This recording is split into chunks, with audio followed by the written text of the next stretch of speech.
Hello and welcome to Film Physicality. In this video, I'll be talking about my 11th movie for my 30 Days of Horror for Halloween. Let's get to it.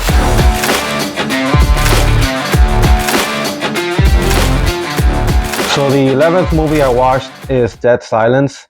This is from 2007 and it's of course directed by James Wan, who of course directed movies like Saw, Insidious, The Conjuring, Malignant, and a lot others. And this is a very nice Scream Factory 4K release. I got the site exclusive, which includes 2 different slipcovers, and I definitely do love the slips. Scream Factory always, or mostly, delivers with these. One slip is of the original poster, and then the other has the pretty cool artwork on the front and on the back. And so on Dead Silence, Jamie returns to his hometown in search of answers to his wife's murder, which occurred after receiving a weird package containing a ventriloquist dummy, which may be linked to the legend of the ventriloquist Mary Shaw.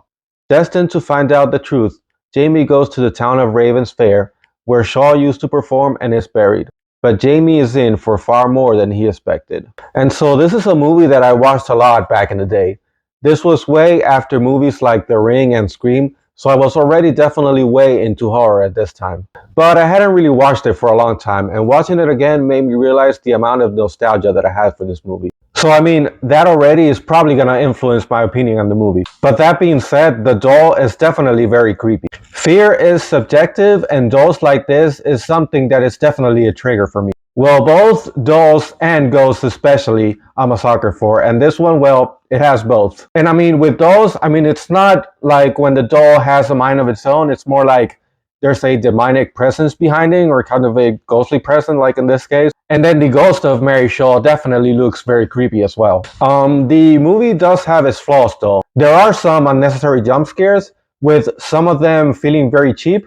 But then again, this is a movie where the jump scares actually do have a reason or a purpose. With the whole "you scream, you die," so the ghosts are actually trying to make the character scream, which, you know, the jump scares would play into this. There are a few plot holes as well, with most of the characters making decisions that don't really make much sense, or issues with like the cop choosing to ignore all the evidence just to be able to stay not believing the main character, which I guess that one's not a big one, but it did bother me.